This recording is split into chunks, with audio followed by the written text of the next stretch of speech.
Oops, sorry about that. I forgot that you can't understand a word I'm saying. Hi, I'm Mittens. I'm one of the cats from the infamous coffin ships Naomi. I traveled from Britain in 1847.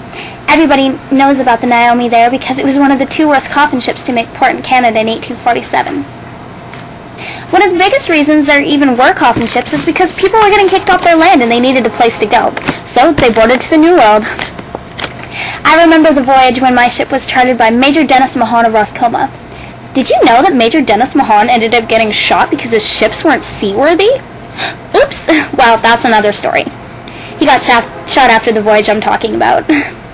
Now that was a voyage that I'll never forget. I felt so sorry for those poor settlers. Not only did they have to bring their own food, but they had to share a bed with sick relatives. I remember one sick lady.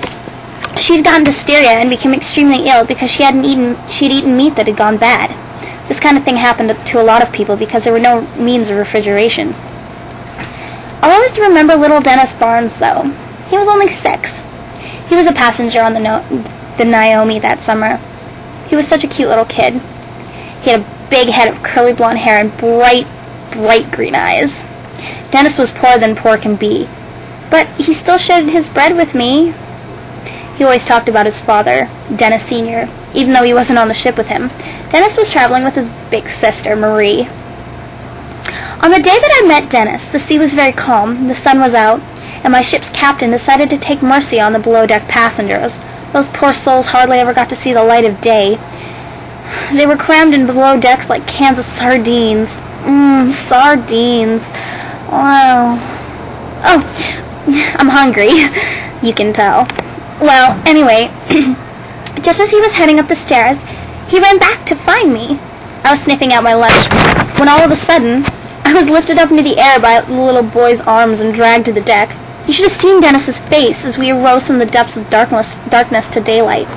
He shrieked with joy and ran to the rails. He described how he felt as we watched the crashing of green water hit the side of the Naomi like fists.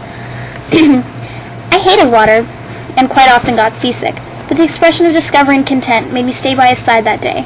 I'm very glad I did too, because a week later, on October 20th, he came down with cholera and died hours later. After that, I found myself staying below board to keep the memory of him in my mind at bay.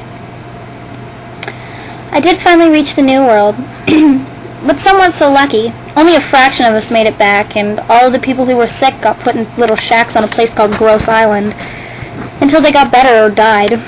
Some days I'm lucky I'm a cat. I'm a lot older than I was when we made the journey. Almost used all of my 9 lives so far, but I'm glad I'm still here to tell you the story. Not only my tale, but the tale of Dennis and all the wonderful people who put their lives at stake to start new. Wow. Bye.